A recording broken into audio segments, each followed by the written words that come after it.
नमस्कार, आप देख रहे हैं जी संगम फॉलो अप। मैं हूं अजीत। दिल्ली यूनिवर्सिटी में चल रहे 4 साल के कोर्स के विवाद के बीच डीयू के वाइस चांसलर दिनेश सिंह ने इस्तीफा दे दिया है। दिनेश सिंह 4 साल के कोर्स पर अड़े थे, लेकिन यूजीसी ने 3 साल के कोर्स में एडमिशन का निर्देश दिया था, जिसके बाद दिल्ली यूनिवर्सिटी के कॉलेजों ने एडमिशन प्रक्रिया ही रोक दी थी।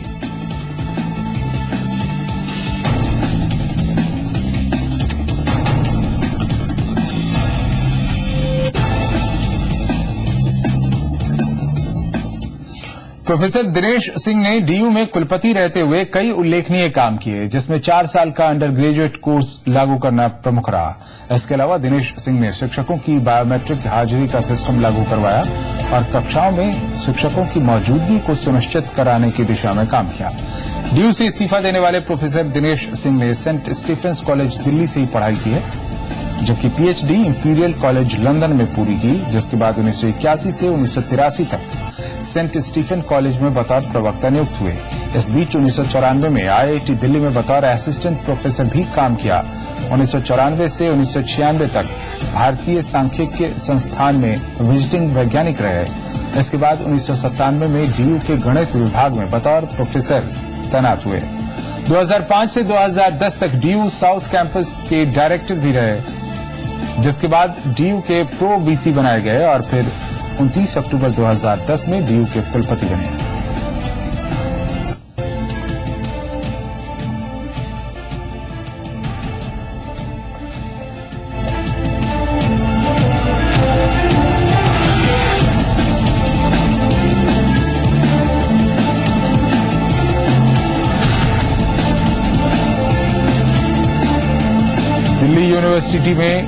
दिल्ली यूनिवर्सिटी में 4 साल के कोर्स को लेकर विवाद बढ़ता जा रहा है। डूटा को सुप्रीम कोर्ट से बड़ा झटका लगा है। सुप्रीम कोर्ट ने यूजीसी के निर्देशों पर रोक लगाने से इनकार कर दिया है।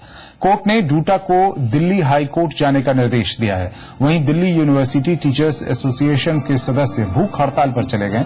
टीचर्स का यह कहना है कि यूजीसी यूनिवर्सिटी की स्वायत्तता में दखल दे रहा है और ऐसा करना ठीक नहीं है।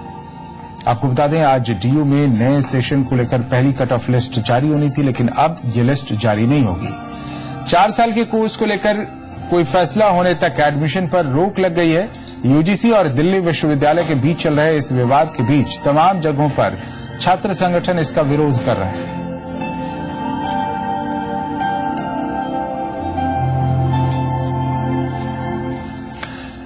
डीयू के बीटेक के छात्रों ने भी यूजीसी के फैसले का जमकर विरोध किया और यूजीसी दफ्तर के बाहर प्रदर्शन किया है।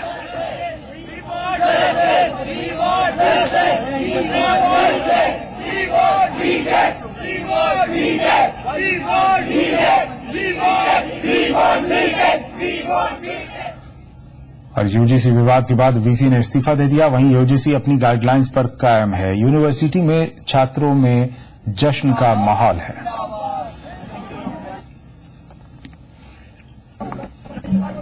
आजादी का मौका है यहाँ पे। ये एक जो नुमाइंदा, एक एजेंट उन फोर्सेस का जो इस हिंदुस्तान की एजुकेशन को डिस्ट्रॉय करने में लगे हैं, उसकी हार हुई है और देश की जनता की जीत है, इस यूनिवर्सिटी की कम्युनिटी की जीत है। पूंजीवाद यहाँ पे आके हमारी यूनिवर्सिटीज को टेक ओवर करे, उनके खिलाफ हमारी जंग जारी है। मैं उनको चेतावनी देती हूँ कि वो अपना बोरिया बिस्तर बांध के जहाँ जहाँ विदेशों से उन्होंने यहाँ पे साजिश बनाई और वापस चले जाएं। यहाँ पे पढ़ाई लिखाई में बहुत नुकसान हो गया है, उसको वापस एक सही जगह पे लाने के लिए सेमेस्टर सिस्टम को वापस करना पड़ेगा। यूजीसी और डीयू का विवाद बढ़ता जा रहा है और ऐसे में सवाल उठने शुरू हो गए हैं कि अगर यूजीसी के दिशा निर्देश डीयू लागू करने से मना कर देता है तो डीयू को इसकी कीमत किस तरह से चुकानी पड़ सकती है। यूनिवर्सिटी ग्रांट कमीशन उच्च शिक्षा की गुणवत्ता के लिए दिशा निर्देश जारी करने और उनके लिए फंड मुहैया कराने का काम करती है। 1956 में बने यूजीसी एक्ट के मुताबिक यूजीसी का काम विश्वविद्यालय शिक्षा को प्रोत्साहित और सहयोग करना है, साथ ही शिक्षण, परीक्षा और शोध की गुणवत्ता को बनाए रखना है। साथ ही कॉलेजों और यूनिवर्सिटी की शिक्षा के विकास पर नजर बनाए रखते हुए इनके विकास के लिए फंड मुहैया कराना भी यूजीसी के अधिकार क्षेत्र के दायरे में आता है। साथ ही केंद्र, राज्य सरकार और संस्थानों के बीच एक महत्वपूर्ण कड़ी के तौर पर यूजीसी काम करता है ताकि यूनिवर्सिटी एजुकेशन की गुणवत्ता बेहतर बनाई जा सके। अब ताजा विवाद के मद्देनजर यूजीसी क्या कदम उठा सकता है, ये सवाल भी उठना जरूरी है। ऐसा इसलिए कि अब डीयू के प्रोफेसर्स का एक बड़ा धड़ा यूजीसी के निर्देश के विरोध में खुलकर खड़ा हो गया है। 4 साल के कोर्स के विरोध में यूजीसी ने साफ साफ न केवल डीयू को निर्देश जारी किए हैं, बल्कि विज्ञापन के जरिए ये भी साफ कर दिया है कि 4 साल के कोर्स को वो मान्यता नहीं देता। यानी विवाद बढ़ रहा है और बढ़ते विवाद की स्थिति में यूजीसी के पास डीयू की मान्यता रद्द करने का अधिकार भी है। इसके लिए वो डीयू प्रशासन पर दबाव डाल सकता है। यूजीसी के आदेशों का पालन न करने की स्थिति में डीयू को यूजीसी की ओर से दिया जाने वाला अनुदान रुक सकता है। इसका असर न केवल शोध कार्यों पर पड़ेगा, बल्कि उन संकायों पर भी पड़ेगा जो सीधे सीधे यूजीसी से संचालित होते हैं। ज्यादा विवाद की स्थिति में यूजीसी 4 साल के कोर्स को अवैध करार दे सकता है। इससे उन 60,000 छात्रों का भविष्य अधर में लटक जाएगा जिन्होंने पिछले साल इस कोर्स में दाखिला लिया था। डीयू के ज्यादातर कॉलेजों में शिक्षकों और कर्मचारियों की सैलरी के अलावा बाकी खर्च भी यूजीसी की ग्रांट से ही पूरे किए जाते हैं। ऐसे में अनुदान न देने की स्थिति में सैलरी संकट भी पैदा हो सकता है। साफ है, डीयू और यूजीसी के इस विवाद के बीच जहां एक ओर छात्रों के लिए मुश्किलें दिन ब दिन बढ़ती जा रही हैं, तो वहीं दूसरी ओर डीयू के ढांचे के लिए भी यूजीसी से छिड़ा विवाद नुकसान पहुंचाने वाला हो सकता है। ऐसे में उम्मीद यही की जा सकती है कि दोनों पक्ष कोई बीच का रास्ता अपनाकर मामले का हल निकाल लेंगे। ब्यूरो रिपोर्ट, जी मीडिया। और आइए अब आपको दिखाते हैं पूरे विवाद की शुरुआत कैसे हुई और कब कब इस मामले में क्या हुआ। दरअसल डीयू में 4 साल के पाठ्यक्रम को लागू करने की योजना तो काफी पहले से चल रही थी, लेकिन 2012 में इसके लिए कदम उठाए गए। जनवरी 2012 दिल्ली विश्वविद्यालय के कुलपति दिनेश सिंह ने 4 वर्षीय पाठ्यक्रम की योजना की घोषणा की। 27 अप्रैल 2012 डीयू के वीसी ने शिक्षण सत्र 2012-2013 से 4 वर्षीय पाठ्यक्रम को लागू करने की घोषणा की। 23 सितंबर 2012 डीयू ने 4 वर्षीय पाठ्यक्रम के तहत 3 सूत्रीय एग्जिट स्कीम और क्रेडिट आधारित 1 वर्षीय पीजी कोर्स की घोषणा की। 10 अक्टूबर 2012 डूटा ने नए पाठ्यक्रम के विरोध में भूख हड़ताल और विरोध प्रदर्शन शुरू किया।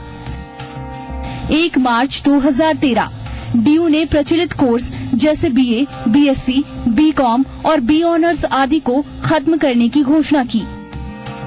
1 अप्रैल 2013 वाम समर्थित डेमोक्रेटिक टीचर्स फ्रंट ने सेव डीयू अभियान शुरू किया और प्रधानमंत्री से हस्तक्षेप करने की अपील की। 22 अप्रैल 2013 विज्ञान की फैकल्टी ने भौतिकी, रसायन विज्ञान, वनस्पति विज्ञान, प्राणी विज्ञान, नृविज्ञान, भूविज्ञान, खाद्य तकनीकी और बायोमेडिकल रिसर्च के कोर्स को मंजूरी दी। 3 अप्रैल 2014 बीजेपी की दिल्ली इकाई के चुनावी घोषणा पत्र में 4 वर्षीय पाठ्यक्रम को वापस लेने का वादा किया गया। 16 जून 2014 यूजीसी ने डीयू को पत्र लिखकर 4 वर्षीय पाठ्यक्रम पर पुनर्विचार करने को कहा। 18 जून 2014 डीयू ने मानव संसाधन विकास मंत्रालय को पत्र लिखा।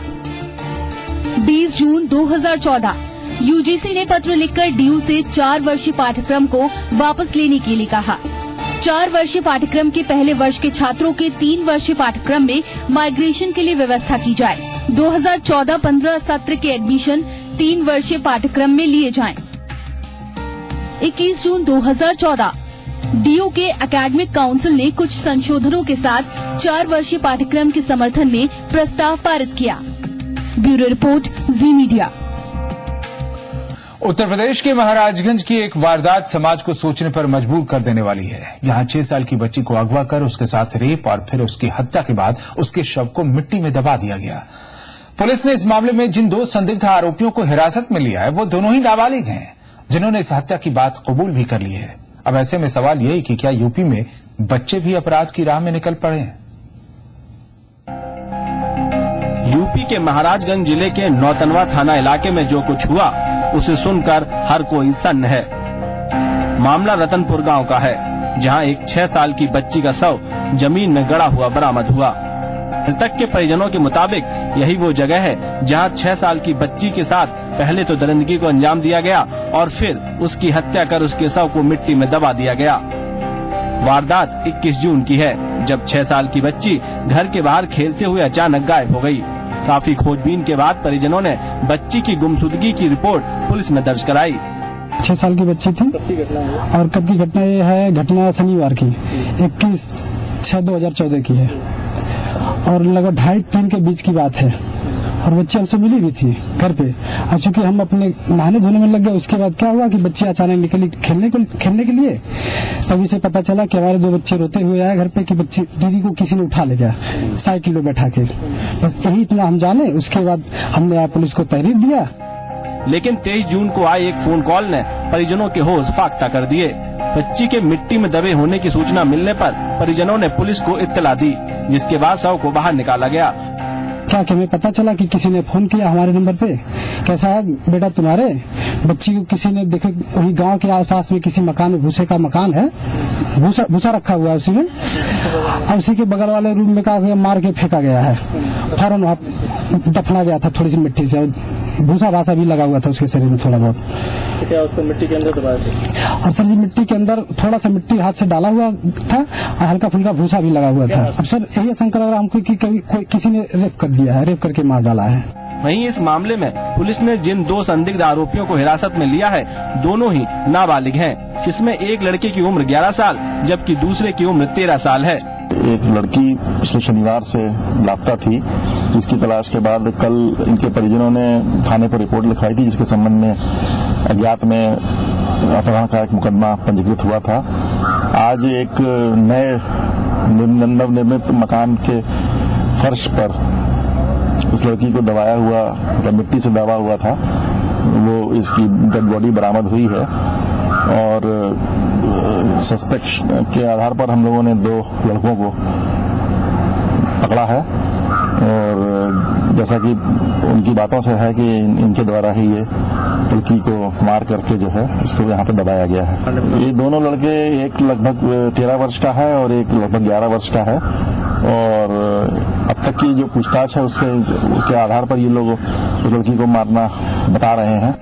पुलिस की पूछताछ में नाबालिग आरोपियों ने हत्या की बात कबूल कर ली है। महराजगंज में घटी इस घटना ने एक बार फिर समाज को ये सोचने पर मजबूर कर दिया है कि आखिर बच्चों में इस तरह की आपराधिक प्रवृत्ति के लिए कौन जिम्मेदार है। अमित त्रिपाठी, जी मीडिया, महाराजगंज। और पटना के बहुचर्चित आशियाना एनकाउंटर मामले में सीबीआई कोर्ट ने अपना फैसला सुना दिया है। अदालत ने आरोपी पुलिस अधिकारी शमशे आलम को फांसी की सजा सुनाई है, वहीं बाकी 7 दोषियों को उम्र कैद की सजा सुनाई गई है।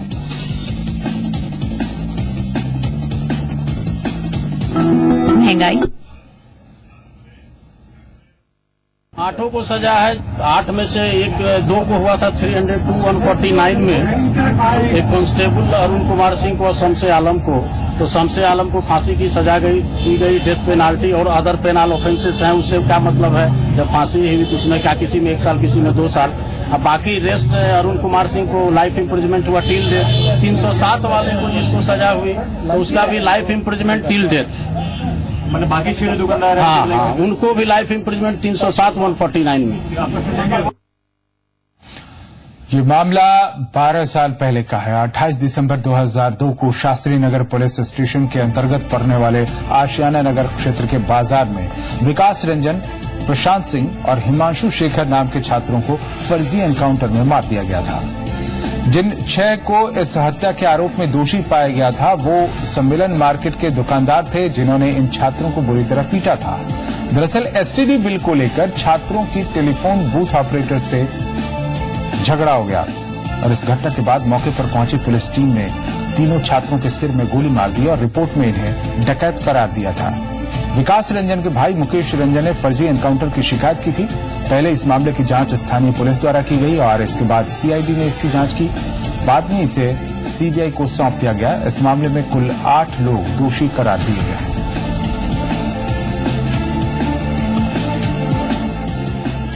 उधर बदायूं कांड में आज सीबीआई ने आरोपियों का नार्को टेस्ट और लाई डिटेक्टर टेस्ट शुरू कर दिया है। सीबीआई आज घटना के मुख्य आरोपी पप्पू यादव को जेल से निकालकर पीडब्ल्यूडी के गेस्ट हाउस ले आई है। जहां उसका नार्को टेस्ट शुरू हो गया। आपको बताएं कि इससे पहले कोर्ट ने सीबीआई को आरोपियों के नार्को और लाई डिटेक्टर टेस्ट की इजाजत दे दी थी। ये टेस्ट 26 जून तक चल रहा है, जिसके बाद ब्रेन मैपिंग टेस्ट के लिए सीबीआई टीम आरोपियों को दिल्ली लेकर जाएगी। और इस पूरे मामले के बारे में बताएं आपको तो बदायूं में 2 बहनों के शव पेड़ से लटके हुए मिले थे। बताया जा रहा था कि इनकी रेप के बाद हत्या कर दी गई है। पोस्टमार्टम रिपोर्ट में इस बात की पुष्टि हो गई थी कि फांसी दिए जाने की वजह से इनकी मौत हुई है। बदायूं का ये मामला इंटरनेशनल मीडिया में भी आया था। हालांकि इसके बाद प्रदेश के आला पुलिस अधिकारी ने बदायूं के इस पूरे मामले पर यह कहकर मामले का रुख मोड़ दिया था कि दोनों बहनों में से एक के साथ रेप की पुष्टि नहीं हुई है और मामला संदिग्ध है। पुलिस ने इस बात के संकेत भी दिए थे कि इस मामले में परिवार वाले भी संदेह के घेरे में हैं। फिलहाल इस मामले में 5 आरोपी पुलिस हिरासत में है, वो जेल में है और इस मामले में अब जांच सीबीआई कर रही है। आरोपियों का लाई डिटेक्टर टेस्ट और नार्को टेस्ट किया जा रहा है।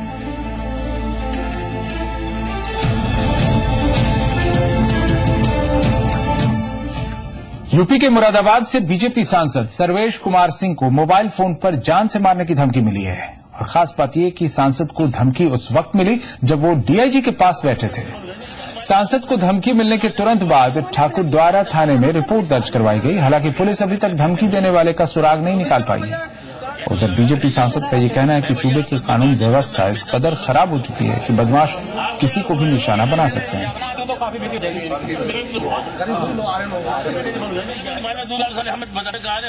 उन्होंने प्लान किया, हम तो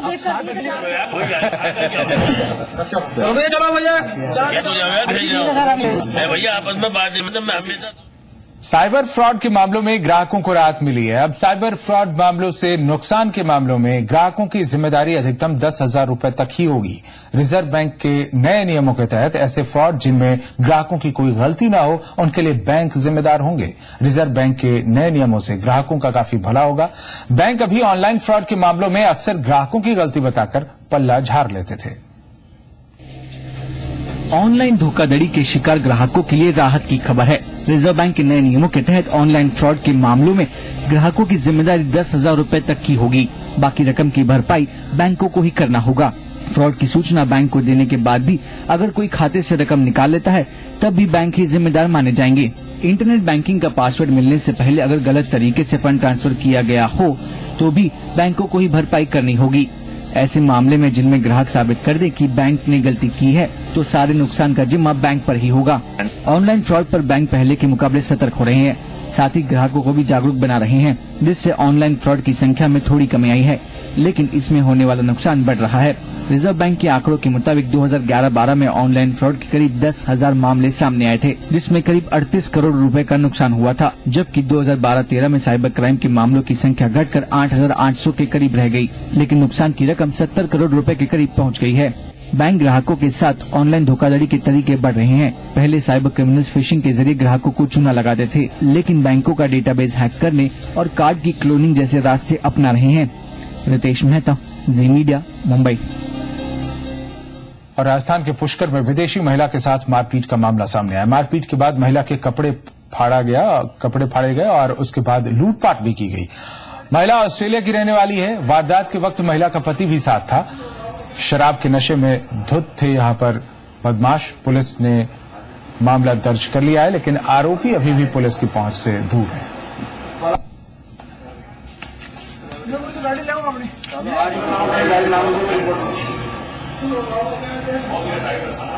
I can like everything that's in my hand. I got my ID, everything. ID and everything is inside. Clothes and something. Yeah, my clothes are ripped. It's like horrible. I don't know what the hell they were doing. And like this, something is 5 people, and after coming something 10 people and 15 people. I don't know who is that people. In front of you, everything. Yeah, we would just stop for like 1 second, and then the next thing was a huge group of people just come. Like hassling, and then they start touching and grabbing and taking and. पवन नाम का लड़का जो गुजरों का था, उसके साथ 2 बच्चे और थे। ये मीट की दुकान के सामने रुके हुए थे और ये लोग भी वहां गए हुए थे। तो इनके मोटरसाइकिल टच को लेकर के कोई बातचीत हो गई। उसके बाद इनमें तनातनी हो गई। वहां से बस स्टैंड पे आ गए। बस स्टैंड पे गुजरों वाले सारे वापस पीछे आए इनके और वहां पर इनके आपस में मारपीट हो गई। और इसी के साथ जी संगम फॉलोअप में फिलहाल इतना ही। आप देखते रहिए जी संगम।